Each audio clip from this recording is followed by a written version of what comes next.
ও আচ্ছা, দাজ্জাল কি মানুষ না জিন নাকি? দাজ্জাল কে? এটা ফেরেশতা নাকি জিন না মানুষ? কি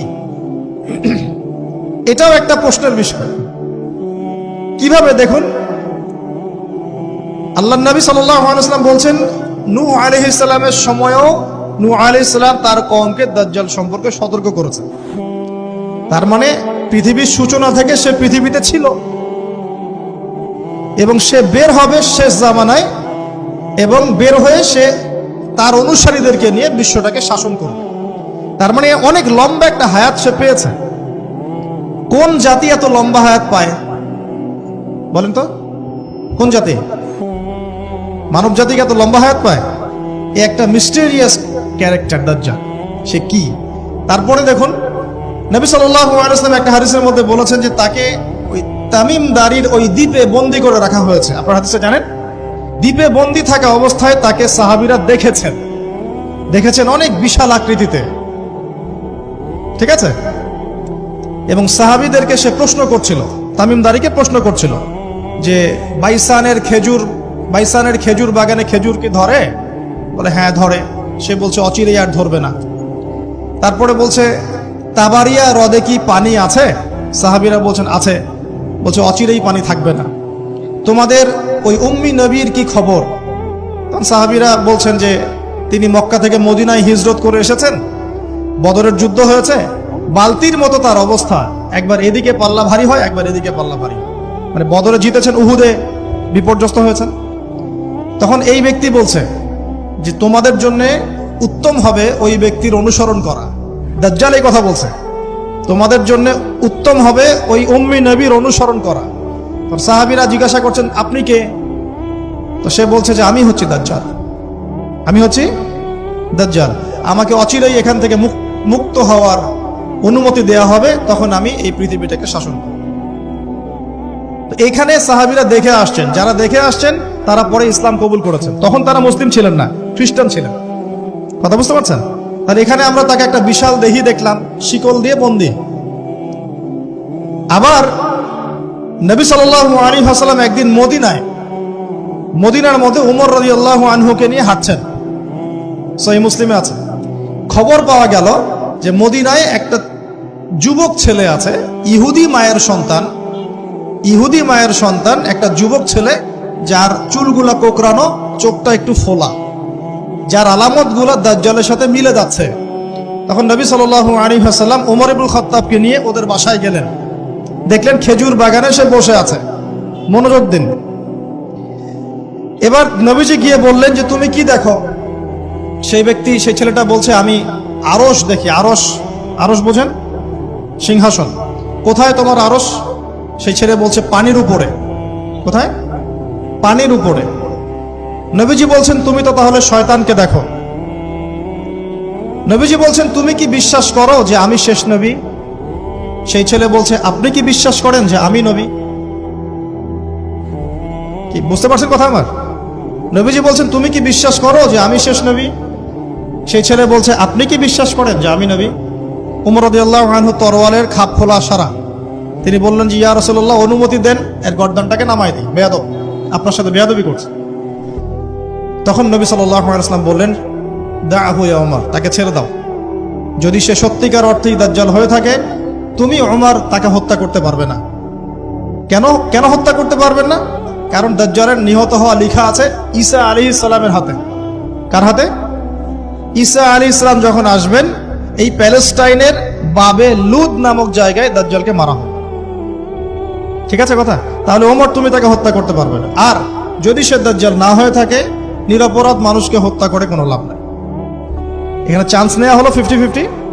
এক হাদিসে আপনি দেখছেন নবীজি বলছেন নূহ আলাইহিস সালাম তার কওমকে দাজ্জাল সম্পর্কে সতর্ক করেছেন। এক হাদিসে নবীজি বলছেন সে বের হলে 40 দিন বিশ্ব শাসন করবে।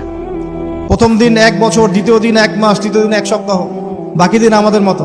আরেক হাদিসে নবীজি বলছেন তামিম দারি দেখে এসেছে তাকে কোথায়? দ্বীপে বন্দী অবস্থায়, সে ছাড়া পাবে অচিরেই। আবার এখানে নবী সাল্লাল্লাহু আলাইহি ওয়াসাল্লাম মদিনাতেই একটা যুবক ছেলেকে দাজ্জাল মনে করে ইনভেস্টিগেট করলেন। আপনার কাছে কি সাবজেক্টটা সহজ মনে হচ্ছে না কঠিন? খুব সহজ কি না কঠিন? চিন্তা করতে হবে কি হবে না? এতই জটিল একটা ক্যারেক্টার। শুধু তাই না, নবীজি আরো বলছেন সে যখন বের হবে, 4টা জায়গার কথা পাওয়া যাচ্ছে হাদিসে, 4টা জায়গা কোত্থেকে বের হবে। এখানে কিন্তু নবীজি মদিনাতে তাকে খুঁজলেন, ইনভেস্টিগেট করলেন। আবার আরেকটা হাদিসে নবীজি বলেছেন সে যখন বের হবে শেষ জামানায়, তখন মক্কায় ঢুকতে পারবে না, মদিনায় ঢুকতে পারবে না। আপনারা হাদিসটা জানেন না? আলেমরা তো জানেন। মক্কাতেও ঢুকতে পারবে না, মদিনাতেও ঢুকতে পারবে না। খোলা তরোয়াল নিয়ে ফেরেশতারা দাঁড়িয়ে থাকবে।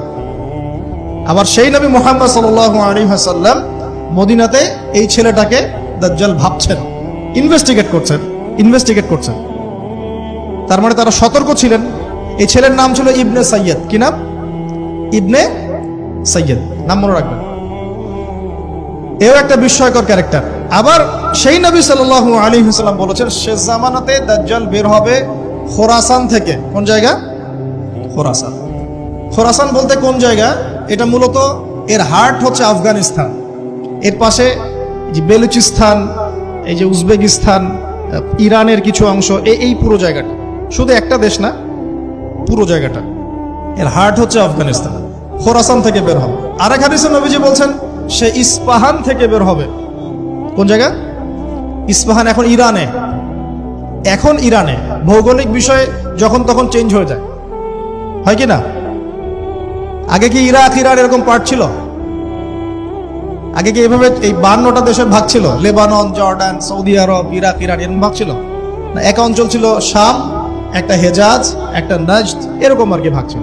তো এটা চেঞ্জ হয়। ওই হাদিসে আসছে ইস্পাহান থেকে একটাতে, আরেকটাতে আসছে ইরাক এবং শাম। শাম বলতে বোঝাচ্ছি এই পুরো প্যালেস্টাইন, লেবানন, জর্ডান, পুরো অঞ্চলটাই শাম। আর ইরাক তো আপনারা জানেন। ইরাক এবং শামের মাঝখানের একটা রাস্তা থেকে বের হবে। 3টা জায়গা। আরেকটা 4 নাম্বার খাল্লা নামে একটা জায়গা থেকে সে বের হবে। আর এই খাল্লা আপনি গুগলে সার্চ দিয়ে পাবেন না। গুগলের সাথেও দাজ্জালের অনুসারীদের একটা সম্পর্ক আছে, আপনার ফেসবুকের সাথেও আছে, প্রযুক্তিগুলোর সাথেও আছে, নিউক্লিয়ার ওয়েপন্সের সাথেও আছে, বর্তমান ব্যাংকিং সিস্টেমের সাথেও আছে, এবং বর্তমান গ্লোবাল পলিটিক্যাল অ্যাফেয়ার্সের সাথেও দাজ্জালের অনুসারীদের সরাসরি সম্পৃক্ততা আছে। আমি বলি নাই দাজ্জালের সম্পৃক্ততা আছে, দাজ্জালের অনুসারীদের সরাসরি সম্পৃক্ততা আছে। এটা বোঝার জন্য আপনাকে সূরা কাহাফ পড়তে হবে। কেন সূরা কাহাফ? কারণ সূরা কাহাফ পড়লে আল্লাহ আপনার ভিতরের চোখ খুলে দিবেন ইনশাআল্লাহ। এখন আপনার ভিতরের চোখ বন্ধ। কেন বন্ধ? বিকজ আপনি প্রত্যেক জুমায় সূরা কাহাফ পড়ছেন না। যখন প্রত্যেক জুমায় সূরা কাহাফ অর্থসহ পড়বেন বা অ্যাটলিস্ট তেলাওয়াত করবেন, দেখবেন ইনশাআল্লাহ আল্লাহ আপনার ভেতরের চোখ খুলে দিবেন।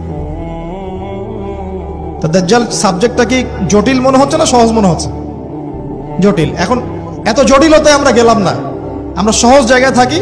সহজ জায়গাটা হচ্ছে সে বিশ্বটাকে শাসন করবে, এবং ন্যায় বিচারের ভিত্তিতে শাসন করবে কি?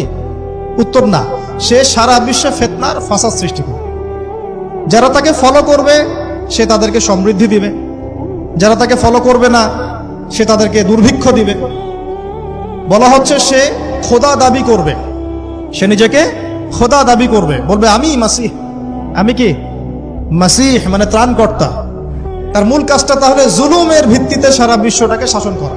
এই তো, সে খোদা দাবি করবে। আপনি যদি মেনে নেন তাহলে তার জান্নাতে ঢুকবেন, যদি না মানেন তাহলে তার জাহান্নামে ঢুকবেন। তার জান্নাতে ঢোকা মানে হচ্ছে আসলে জাহান্নামে ঢোকা, আর তার জাহান্নামে ঢোকা মানে হচ্ছে আসলে জান্নাতে ঢোকা। যেমন একজন যুবক ছেলেকে সে পাবে রাস্তায়, যখন বের হবে, ছেলেটাকে বলবে যে তুমি কি বিশ্বাস করো যে আমি আল্লাহ? সেই ছেলে বলবে যে না, আমি বিশ্বাস করি না। সেই ছেলেটাকে শুইয়ে দিয়ে করাত দিয়ে তাকে দুই ভাগ করবে। এটা হাদিসে আসছে। 2 ভাগ করে দেহের 2টা অংশ 2 দিকে ছুঁড়ে মারবে, এবং সে শক্তিশালী হবে, অনেক ফিজিক্যালি অনেক শক্তিশালী, অনুসারীদের দিক থেকে অনেক শক্তিশালী। পৃথিবীর সব নিয়ন্ত্রণ তার হাতে, ঠিক আছে? তার কাছে প্রযুক্তি, তার কাছে অনেক কিছু। মানে সবচেয়ে বড় ফিতনা, মানে সবচেয়ে বেশি শক্তিশালী, সবচেয়ে বড় মানে পাওয়ার, মিলিটারি পাওয়ার, সবচেয়ে বড় ইকোনমিক পাওয়ার, সবচেয়ে বড় মিলিটারি অ্যাফেয়ার্স, যা আছে সব। এর জন্য একটা যুবক ছেলেকে কেটে 2 পিস করে ফেলা কি এমন বিষয়? এখনই তো কত কি করা হচ্ছে, তাই না? আরে ভাই, হচ্ছে তো, আমরা জানি তো। এই যে আমাদের প্যালেস্টাইনের একটা বাবাকে দেখলাম, যে ছেলের শুধু হাত আর পা নিয়ে কান্নাকাটি করছে।